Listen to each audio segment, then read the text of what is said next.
안녕하세요. 저는 양산에 살고 있는 40대 여성입니다. 오늘 제보하려고 하는 일은 제가 부산에 살고 있을 때고 아마 1995년도쯤 일어났던 사건입니다. 지금까지 살면서 겪어본 일들 중에 가장 기묘하면서 무서웠던 경험인데 아직도 그때 일들은 생생할 정도로 기억이 나곤 합니다. 그 당시 저는 용돈벌이도 할 겸 여름방학 때마다 줄곧 아르바이트를 하곤 했었습니다. 사건이 일어났던 시기도 여름방학 때였는데 저는 이곳저곳을 돌아다니면서 아르바이트 자리를 찾고 있던 중이었죠. 그 시기는 인터넷으로 구인구직이 불가능했던 터라 각종 전단지 또는 신문을 보고 일자리를 구해야만 했었습니다. 그렇게 한참을 살펴보다 마침 마음에 드는 자리가 눈에 보였고 저는 서둘러 가게를 찾아갔죠. 그곳은 부산 사직동 부근에 위치한 꽤 오래되어 보이는 지하 커피숍이었는데 유독 가게 간판이 을씨년스러울 정도로 낡아 보였습니다. 저 사장님 계세요? 네, 무슨 일이에요? 저는 커피숍 사장님과 간단한 면접을 보고 나서 오전 9시부터 저녁 7시까지 근무를 하기로 했었습니다. 하지만 저녁 타임 알바 자리가 공석이었기 때문에 약속된 7시가 아닌 밤 10시까지 일을 해야 하는 실정이었죠. 그리고 커피숍 바로 옆 건물은 햄버거를 파는 음식점이었는데 건물 구조상 옆 건물과 화장실을 공용으로 써야 하는 특이한 구조로 이루어져 있었습니다. 그러다 보니 옆 가게에서 일하는 알바생과 자연스레 친해질 수밖에 없었고 또 저와 비슷한 또래라 금방 가까워질 수가 있었죠. 그 당시 저는 출근하자마자 바닥 청소를 하는 게 루틴이었는데 커피숍 바닥이 예전 학교 교실에 있는 마룻바닥 같은 재질이라 사람이 걸을 때마다 조금씩 잡음이 나는 편이었습니다. 그런데 한날은 사장님이 볼일을 보러 나가시고 저 혼자 커피숍에 있을 때가 있었는데 어디서 자꾸만 발자국 소리가 들리는 겁니다. 분명 사람이 걸어다니는 소리였고 그때는 가게 손님도 없을 때라 굉장히 당황스러운 적이 있었죠. 하지만 이런 일이 꼭 저 혼자 있을 때만 일어나다 보니까 사장님께 말씀드리기도 그렇고 그냥 커피숍 시설이 오래돼서 그러나 보다 단순하게 생각을 했었습니다. 그리고 며칠 뒤 사장님이 조금 늦는다고 해서 제가 직접 가게 문을 연 적이 있었는데 커피숍 카운터에 희미한 사람 형체가 보이더라고요. 자세히 보니 어떤 여자가 허공을 보고 가만히 서 있는 모습이었는데 분명 사장님은 늦게 오신다고 하셨고 그리고 제가 문을 열었기 때문에 가게 안에 사람이 있는다는 것 자체가 말이 안 되는 현상이었습니다. 거기다 가게 불을 켜는 스위치가 카운터 아래쪽에 있어서 불을 켜려면 카운터 앞까지 가야 하는데 그 정체를 알 수 없는 여자 때문에 무서워서 들어갈 수가 없겠더라고요. 그래서 옆 가게에 일하는 알바생에게 부탁을 했고 그 알바생과 커피숍으로 다시 들어갔는데 방금 전까지 서 있었던 여자의 모습은 사라진 상태였습니다.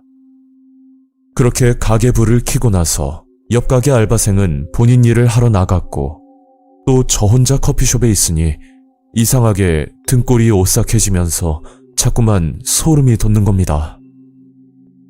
도저히 이대로는 안 되겠다 싶어 저는 음악이라도 들으면서 청소를 하려는 생각에 오디오를 틀었는데 평소 아무 문제 없던 오디오가 작동을 하지 않더라고요. 그때 왜 그런 생각이 들었는지는 모르겠지만 여기서 혼자 있으면 안 될 것 같다는 느낌이 들었고 저는 급한 대로 집에서 쉬고 있던 여동생을 부르기로 결정을 내렸습니다. 그런데 동생은 귀찮다면서 제 말을 듣지 않았고 어쩔 수 없이 제 월급을 반이나 나눠주겠다고 하니 그제야 알겠다고 가게로 찾아왔었죠. 저는 동생에게 혼자 있기 무서워서 그러니까 당분간 출퇴근만 같이 하자고 부탁을 했고 며칠간은 동생과 둘이 있어서 그런지는 모르겠지만 이상한 형체가 보이는 일은 더 이상 일어나지 않았습니다. 그렇게 한동안은 순조롭게 지나갔었고 얼마 뒤 저녁 타임을 담당하는 새로운 알바생이 들어와 저는 오후 5시까지만 일을 하고 퇴근을 할 수 있었죠. 신입 알바생의 이름은 정아였고 나이는 저보다 1살 아래였는데 누가 봐도 굉장히 밝은 성격의 소유자였습니다.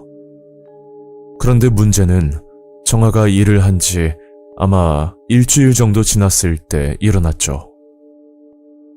저는 퇴근 준비를 하고 있었고 정아는 이제 막 출근을 해서 가게 정리와 청소를 하고 있었는데 그때 정아가 저한테 다가오더니 갑자기 이런 말을 하는 겁니다.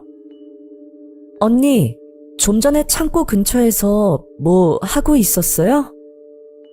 저는 퇴근 준비를 하고 있었고 더구나 다용도실로 쓰이는 창고는 그 시간에 갈 일이 없었기 때문에 아니라고 말을 했었습니다. 그랬더니 정아의 얼굴이 좀 굳어지기 시작하더라고요. 뭐랄까 겁에 잔뜩 질린 얼굴이었는데 그걸 보니 저는 이전에 겪은 일들도 생각나고 덜컥 겁이 나는 마음에 일단 정아에게 무슨 일이냐고 물어봤죠. 그러자 힘겹게 말을 해주는데 그 내용은 이러했었습니다. 정아가 바닥 청소를 하고 있는데 어디선가 발자국 소리가 나서 주변을 살펴보니까 커피숍 창고 근처에서 누가 돌아다니는 소리가 나더랍니다. 그래서 확인을 해봤더니 아무도 없었다는데 글쎄 창고 안에서 이상한 악취가 진동을 했다고 합니다. 이게 커피 향이 아니라 소름 돋게도 피비린내와 흡사한 냄새라고 했고 저도 그동안 일을 하면서 피냄새라고는 전혀 맡아보지 못했던 터라 정아의 말에 100% 공감은 할 수가 없었죠. 하지만 발자국 소리 같은 경우는 저도 자주 들었기 때문에 지금까지 제가 들었던 소리가 단순히 잘못 들은 게 아니라는 생각이 더욱더 확고해져 버렸습니다. 그렇게 찜찜한 상태로 저는 퇴근을 했었고 다음날 출근을 해서 일을 하고 있었는데 정아가 출근 시간도 아닌 엄청 이른 시간에 가게를 찾아왔었습니다. 정아야, 네가 이 시간에 어쩐 일이야? 아, 언니, 저 그만둬야 할 것 같아서요. 너무 죄송해서 사장님께 말씀드리러 왔어요. 저는 정아를 불러 갑자기 왜 그만두려고 하는지 이유를 물었지만 뭐 이렇다 할 속 시원한 대답은 듣지 못했고 개인적인 집안 사정이 있다고만 말을 하는 겁니다. 결국 정아는 사장님께 일을 그만둔다고 말을 했고 그동안 일한 급여를 받고 나서 제게 인사를 하고 나가려고 하는데 문득 이런 생각이 들더라고요. 제가 카운터에서 봤던 이상한 형체를 혹시 정아도 봤을 거란 그런 생각이었고 저는 정아를 붙잡고 단도직입적으로 물었습니다. 정아야, 너 여기서 이상한 거 보지 않았어? 솔직하게 말해봐. 나도 본 적 있거든. 그 말을 꺼내면서 정아와 잠깐 대화를 나눴는데 역시 제 예상대로 여자 사람 형체를 봤었다고 하더라고요. 근데 이런 얘기를 하면 아무도 믿어주지 않을 것 같았고 그렇다고 그냥 일을 하기에는 또 너무 무섭고 그래서 고민 끝에 일을 그만두기로 결정을 했다는 말이었죠. 서로 이런 얘기를 하고 있는데 그때 사장님이 저희를 보고 다가와서 무슨 얘기를 하냐고 물으시더라고요. 저는 이왕 이렇게 된 거 지금까지 목격한 일들을 모두 다 사장님께 말씀드렸는데 사장님은 의아하다는 표정을 지으면서 제 말을 믿지 않으셨습니다. 참고로 사장님은 독실한 기독교 신자라서 이런 기묘한 현상들을 믿지 않으셨고 저희가 아무리 설명을 해도 그런 일은 있을 수가 없다고 말을 하시더라고요. 결국 정아는 일을 그만뒀고 저도 당장이라도 일을 그만두고 싶었지만 그러기엔 너무 무책임하다는 생각이 들어 방학이 끝날 때까지만 참고 일을 했었습니다. 그렇게 얼마 뒤 방학도 끝이 나고 다시 일상생활을 하고 있었는데 커피숍 옆 건물 햄버거집에서 일하던 알바생을 우연히 길에서 만날 수가 있었죠. 서로 근황을 물어보고 이런저런 대화를 하고 있다가 제가 일했던 커피숍 얘기가 나왔는데 그때 알바생 표정이 싹 바뀌더니 제가 미처 몰랐던 충격적인 말을 꺼내는 겁니다. 그건 커피숍의 실체였는데 그 알바생도 본인 가게 사장님께 들은 내용이라고 하더라고요. 그러니까 햄버거 가게 사장님은 여기에 커피숍이 생기기 전부터 일을 했었는데 원래는 커피숍이 아니라 술을 파는 호프집이었다고 합니다. 호프집은 여사장님 혼자서 운영을 하셨다고 하는데 어느 날 술 취한 손님 하나가 들어와 사장님을 의도적으로 괴롭히면서 치근덕거리는 일이 있었다고 했죠. 그러다 서로 다툼이 벌어졌다는데 화가 난 손님은 여사장님 머리를 흉기로 내리쳤고 결국 119에 실려갔지만 과다출혈로 인해서 사망 판정을 받게 되었다는 겁니다. 정말 오래전이라 CCTV도 없어서 범인은 잡지 못했고 그렇게 사건은 흐지부지 흘러갔다는 끔찍한 이야기였습니다. 저는 이 이야기를 듣고 나니 제가 목격했던 건 돌아가신 여사장님의 혼령이 아니었을까 그런 생각이 들었고 한편으로는 너무 충격적이면서 안타깝기도 하더라고요. 그런데 여기서 정말 의문으로 남았던 사건이 또 하나 있었는데 일을 그만둔다고 돌아갔던 정아가 갑자기 어디로 사라진 건지 행방이 묘연해졌다는 점이었습니다. 사장님께 그만둔다고 말하고서 가게를 나갔는데 그 후로 정아네 어머니가 가게로 찾아와 정아가 사라졌다며 소식을 묻고 다녔던 적도 있었죠.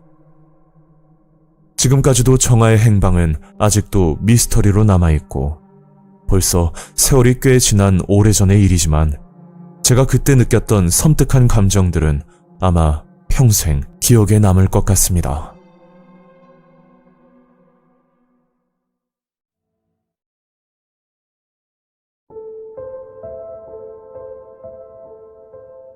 때는 2년 전에 있었던 일입니다. 이번 일로 인해서 장난이라도 그런 곳에는 가지 않아야겠다는 생각이 들었습니다.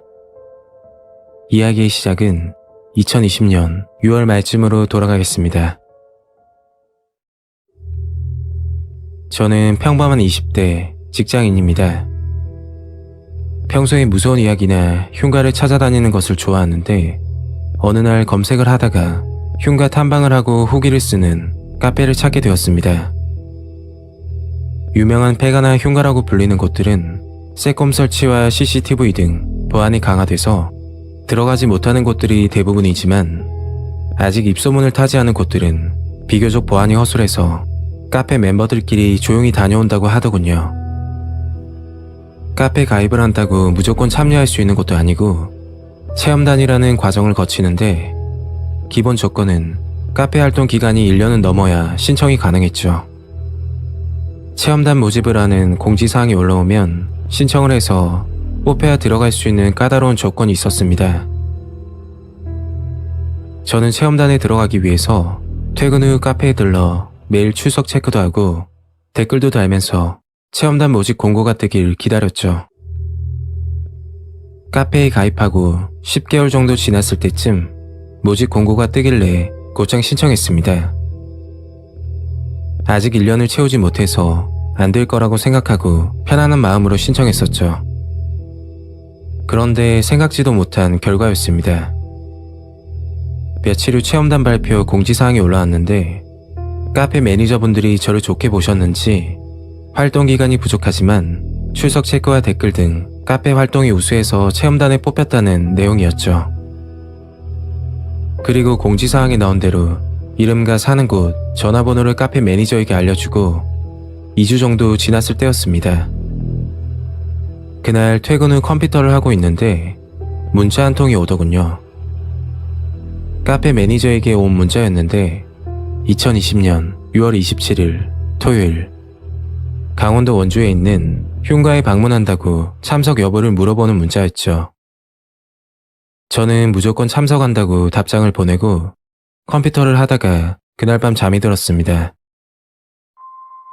그렇게 기다리던 흉가 체험날이 되었고 오전 10시까지 강원도 원주 시외 버스터미널 앞에서 만나기로 했었죠. 저는 초면이고 체험단 신입이라 늦으면 실례가 될 것 같아서 조금 일찍 도착해서 기다리고 있었습니다. 10시가 조금 넘어가자 체험단 회원들이 다 모였고 남자분 5명과 여자분 2명, 총 7명이 모이게 되었죠. 그리고 체험단 중 리더가 1명 있었는데 알고 보니 카페 매니저였습니다. 매니저 형이 오늘 일정을 설명해 주시더군요. 일정은 1박 2일, 낮에는 숙소에서 쉬다가 저녁 11시쯤에 출발 예정이고 특히 안전을 위해서 몇 가지를 신신당부하셨는데 평소 기가 약하거나 또는 영적으로 예민한 경우는 흉가에 들어가면 절대로 안 된다고 하더군요. 다들 괜찮다고 했고 그 말을 끝으로 숙소로 향했습니다.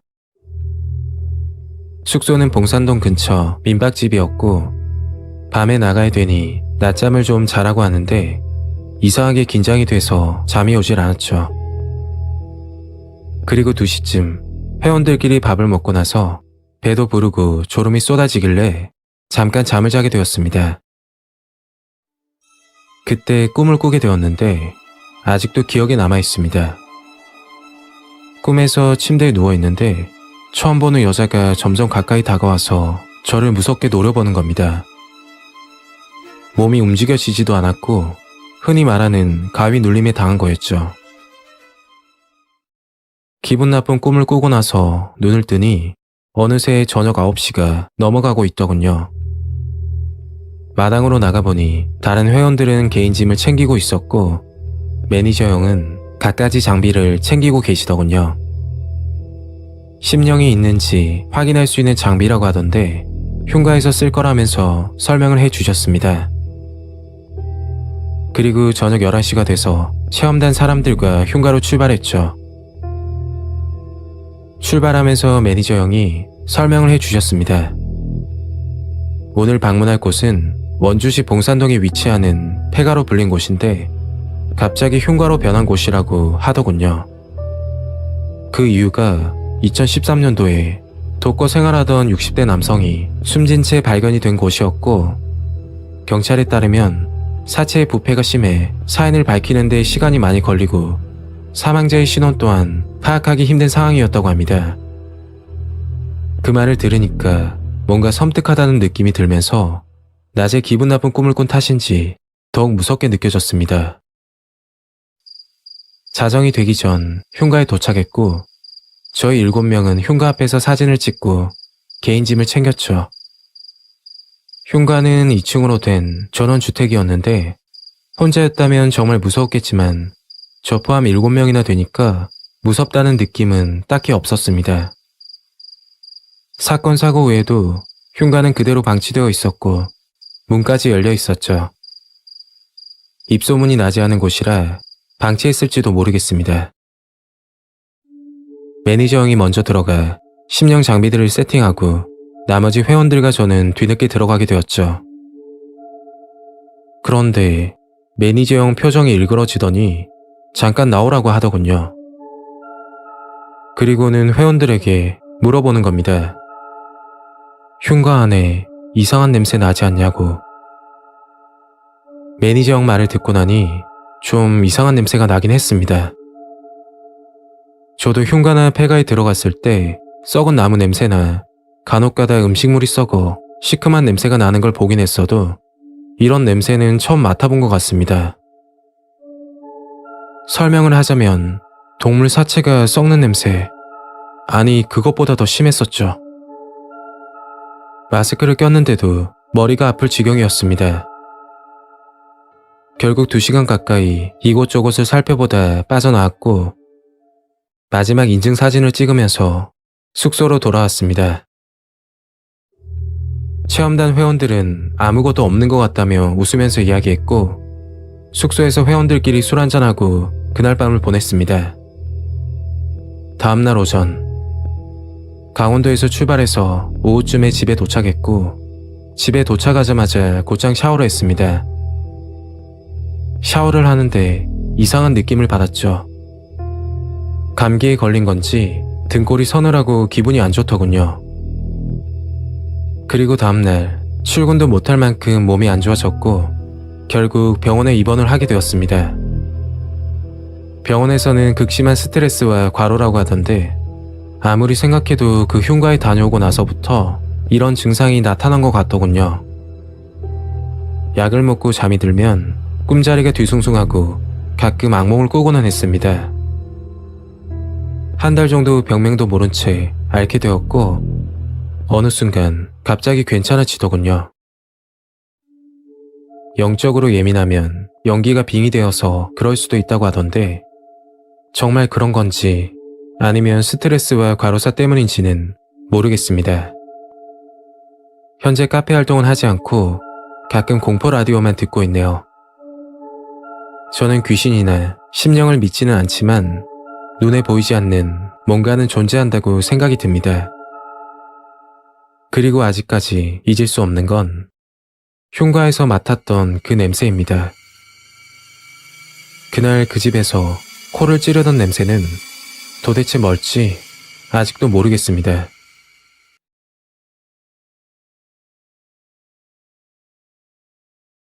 안녕하세요. 현재 울산에 거주하는 30대 남성입니다. 제가 게들남님께 제보드릴 내용은 고시텔에 살면서 겪은 경험담인데 다시 생각해봐도 여러 의문만 가득했던 소름 돋는 일입니다. 지금부터 6년 전 제가 30살 때 겪은 일입니다. 저의 고향은 부산이지만 그 당시 취업 문제와 그리고 여러 가지 개인 사정 때문에 혼자서 울산으로 올라오게 되었습니다. 부끄럽지만 그 당시 모아둔 돈도 거의 없었고 이것저것 도전만 하다 큰 실패를 경험한 탓에 돈 없이 빚만 지고 있던 힘든 상황이었죠. 보증금 100만 원 남짓으로 멀쩡한 방을 구하는 건 불가능에 가까웠고 저는 어쩔 수 없이 가장 저렴한 고시텔을 찾아 들어가는 그런 방법밖에 없었습니다. 그러다 울산 북구에 위치하는 가성비 좋은 고시텔을 발견했었는데 하필 빈 방이 하나밖에 남지 않았던 상황이라 저는 고민할 겨를도 없이 바로 계약서를 작성하게 되었죠. 이곳은 중년 부부가 운영을 하고 있었는데 낡은 건물 외관과 다르게 실내는 생각보다 깨끗했고 원룸보다 협소하긴 했지만 그래도 가격 대비 굉장히 훌륭한 편이었습니다. 그리고 더 마음에 들었던 건 이 고시텔의 시스템이었는데 다른 곳들은 어떻게 운영이 되는지는 저도 잘 모르겠지만 이곳은 식사가 무료로 제공이 된다는 정말 좋은 혜택이 존재했죠. 고시텔 주인 아주머니가 직접 요리를 해주시는 건 아니고 아주머니가 밥과 반찬을 가져다 놓으면 그걸 각자 덜어서 먹는 방식이었습니다. 다들 말 못할 사정들이 있겠지만 고시텔에 거주하는 사람들은 대부분 금전적인 문제가 많기 때문에 주인 아주머니가 배려 차원에서 식사를 제공하는 거라 생각했죠. 그때까지는 고시텔 생활에 너무 만족을 했고 여기 있으면서 빚도 갚고 더 좋은 곳으로 이사를 해야겠다는 생각을 가지고 있었는데 그것도 얼마 가지 않아 제게 하나둘씩 문제가 생기고 말았습니다. 제가 울산에 올라오자마자 들어갔던 회사가 자동차 부품을 제조하는 하청업체였는데 여기서 일을 하다 손가락 2개가 골절이 되는 사고가 일어나 버렸죠.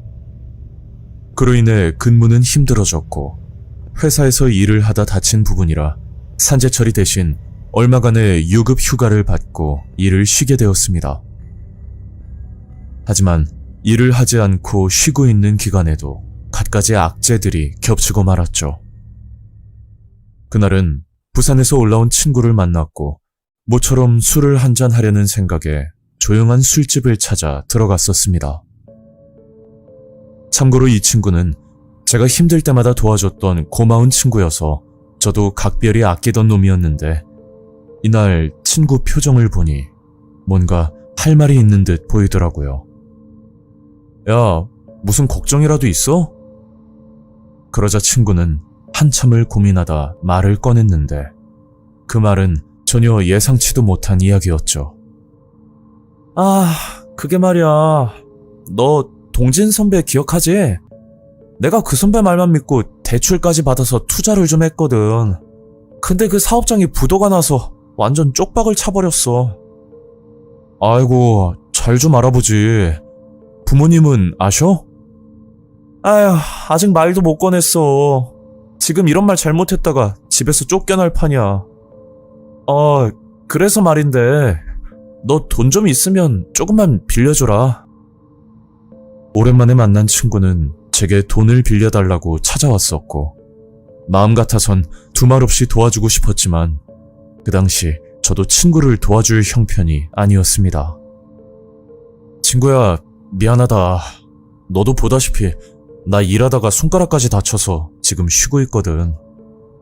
그래, 너도 힘들 텐데 어쩔 수 없지. 그렇게 친구와 술을 한잔하고 술집에서 나오는데 술집 맞은편에 서 있던 어떤 남자와 눈이 마주치게 되었죠. 야, 너 일로 와봐. 저를 보자마자 반말하면서 시비를 거는데 괜히 상대해봤자 손해만 볼 듯 싶어 그냥 무시하고 친구와 갈 길을 가고 있었습니다. 그러니까 그 남자가 저희를 따라오면서 차마 말로 꺼내기도 힘든 욕을 계속해서 하는 겁니다. 그때 화를 참고 있던 친구가 이성을 잃었고 그 남자를 몇 차례 폭행하는 최악의 상황이 생겨버렸죠. 결국 경찰이 오고 나서 싸움은 끝이 났고 저도 싸움을 말리느라 의도치 않게 친구와 그 남자를 제압할 수밖에 없었는데 그 와중에 정말 어이가 없었던 건 저희에게 시비를 걸었던 그 남자의 진술이었습니다. 남자의 말은 친구와 제가 일방적으로 먼저 시비를 걸었고 정작 본인은 피해자라고 말을 하는데 하필 새벽 시간이라 목격자도 없고 거기다 친구가 그 남자를 폭행했다는 건 명백한 사실이라 친구는 물론이고 저마저도 폭행 가해자가 되어버렸습니다. 그게 제가 싸움을 말리던 중 생각 없이 남자를 밀쳤던 행동들이 폭행으로 인정이 되었던 거죠.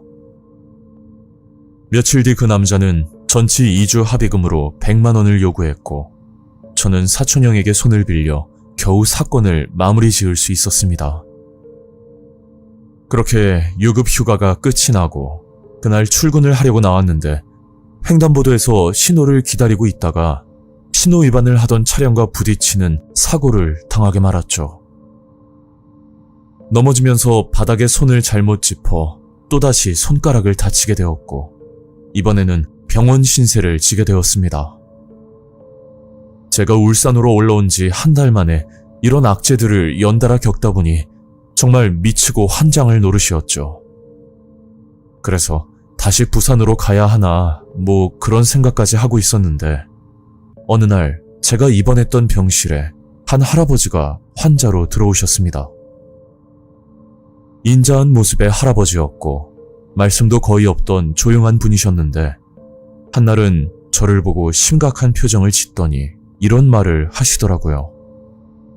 자네는 차라리 다른 집을 알아보는 게 좋을 것 같아. 네? 집이라뇨? 그게 무슨 말씀이세요?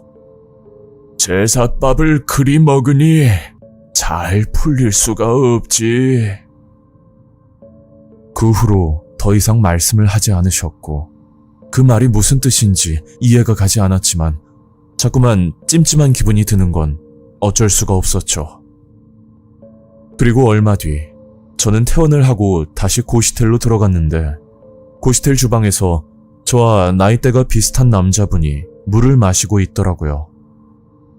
참고로 고시텔은 주방이 공용구역이라 여기서 지내다 보면 다른 방에 사는 분들과 종종 마주치는 일은 흔한 편이었죠.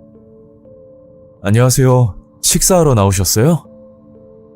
저는 예의상으로 말을 건넸더니 그분이 눈치를 살피면서 이런 말을 하는 겁니다. 잠깐만, 나 좀 따라와요. 그래서 그 남자를 따라갔더니 저를 본인 방으로 데려가더라고요. 저, 여기 들어온 지 얼마 안 되셨죠? 네. 근데 뭐 문제라도 있으세요? 아니, 제가 여기 온 지 3년째거든요. 알만한 사람들은 여기서 밥을 안 먹는데 그쪽은 모르고 계시는 것 같아서요. 혹시 201호는 아니시죠? 어떻게 아셨어요? 저 201호에 살고 있는데? 그러자 그 남자는 믿기 어려운 섬뜩한 말들을 하는데 그 말을 듣고 나서 당장 짐을 싸고 싶을 정도였습니다.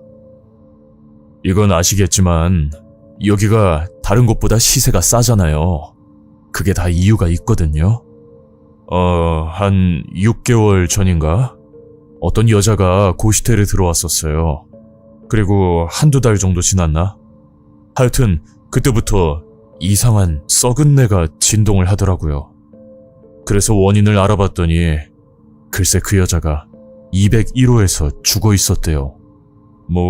우울증 때문에 목숨을 끊었다고 하는데 근데 저도 좀 이해가 안 되는 부분이 있거든요. 그게 그 여자 오른쪽 손가락이 거의 절단된 상태로 발견이 되었다고 하더라고요. 그나저나 빨리 방부터 바꾸시고요. 그리고 사고 난 건 비밀로 좀 해주세요. 그게 주인 아주머니가 알면 기존에 있던 사람들이 불편해질 수도 있거든요. 그리고 그 남자는 고시텔에서 밥을 먹지 않는 이유도 설명을 해줬는데 그 이유가 주인 아주머니가 가져오는 반찬들은 전부 장례식에 쓰이고 남은 음식이라고 말을 하는 겁니다.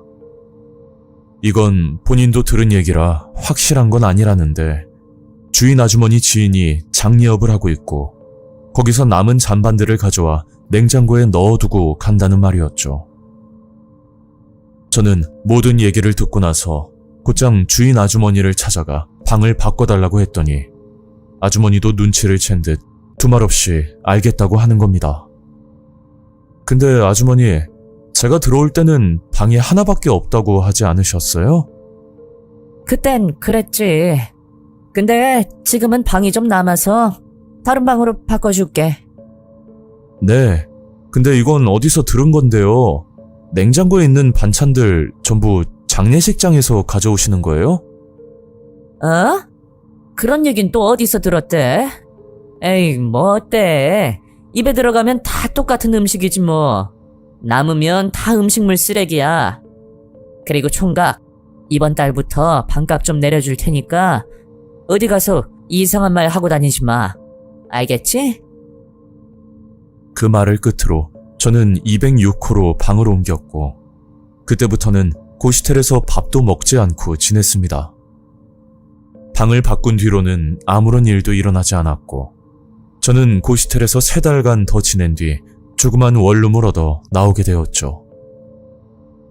지금 생각하면 단순 우연이라고 보기에는 한 달 만에 너무 많은 일들이 일어났고 또 이상할 정도로 손가락만 다치는 사고가 연달아 생겼는데 이 모든 사건이 201호에서 일어난 일과 분명 연관이 있을 거란 생각이 들었습니다.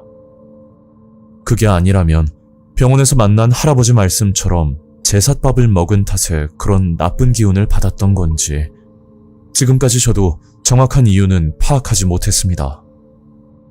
현재까지도 그 고시텔은 정상 영업을 하고 있고 아직도 수많은 피해자가 나올지도 모르는 일입니다. 하지만 이런 미신적인 일들을 경찰에 신고할 수도 없고 여기서 모두 밝히자니 혹여나 영업방해가 될 수도 있는 부분이라 명확히 상호를 밝히지 못하는 점 양해 부탁드립니다. 이 고시텔은 외관은 낡았지만 실내는 정반대로 깔끔했고 그리고 주변 고시텔 시세보다 많이 저렴했던 곳입니다. 제가 이 일을 겪기 전까지는 집터가 왜 중요한지 전혀 모르고 살았는데 이렇게 연달아 끔찍한 일을 당하고 보니 사고가 있던 집터는 대체적으로 안 좋은 기운이 있다는 건 부정하기 힘든 사실이었죠. 현실적으로는 믿기 힘들지만 그렇다고 우연이라고 볼 수도 없는 이런 기묘한 사건들을 보면 귀신이라는 존재가 어딘가에는 존재할지도 모른다는 생각을 가지게 된 그런 사건이었습니다.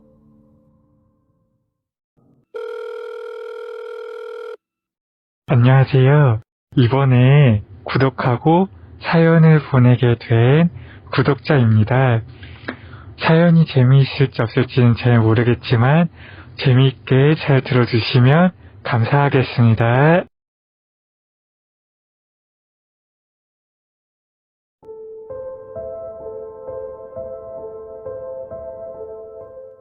저는 30대 남자입니다.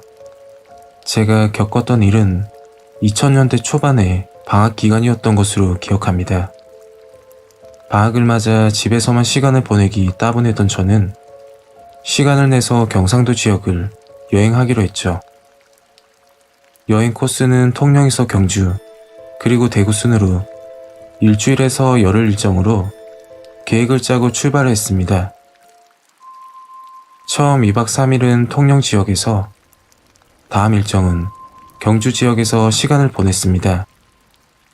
그리고 마지막 일정으로 지인을 만나기 위해 대구로 넘어왔죠. 대구에 도착하여 짐을 풀고 쉬던 중에 너무 피곤했던 터라 잠이 들게 되었습니다. 그리고 꿈을 꾸었는데, 꿈에서 제가 지인을 만나기 위해 전철을 타고 이동하던 중이었습니다.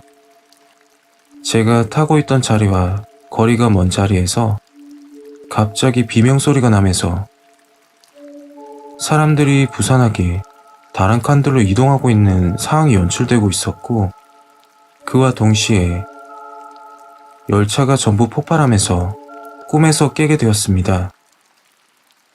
처음에는 뭐 이런 꿈이 다 있냐 하면서 무시할까도 생각했지만, 무시하기에는 너무나도 생생한 꿈이었고 찜찜하다는 생각이 들어서 지인한테 다음에 보자고 이야기를 하려고 했지만, 뭐 꿈 꾼 것 때문에 약속을 미루냐는 소리가 나올 것 같아 아침이 밝은 대로 만나기로 했던 지인에게 연락해서 몸이 안 좋아서 다음에 보자 라고 이야기를 하고 인천으로 오는 버스에 올라탔습니다. 잠시 후 집에 도착해서 뉴스를 보고 놀랄 수밖에 없었습니다. 그날 뉴스에서는 대구 지하철 참사 관련해서 실시간으로 보도를 하고 있었기 때문입니다. 실시간으로 피해 사항과 함께 소방관 분들께서 구출하는 모습을 보면서 제가 만약 꿈을 무시하고 예정대로 일정을 소화했다면 저도 그 자리에 있었겠다 라는 상황에 말을 이을 수 없었습니다. 한편으로는 안 좋은 꿈을 꾸고 난 이후의 일정을 전부 취소하고 일찍 집으로 출발하기를 잘했다는 생각이 들지만, 대구 지하철 참사로 피해를 보신 분들에게 좀 더 애도를 표하게 되었습니다.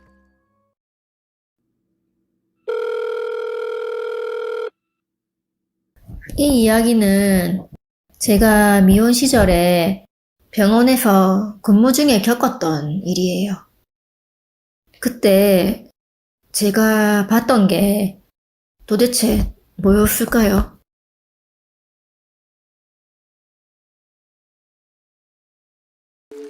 제가 미혼 시절 부산 연산동에 있는 개인 병원에서 근무할 때 일어났던 일입니다.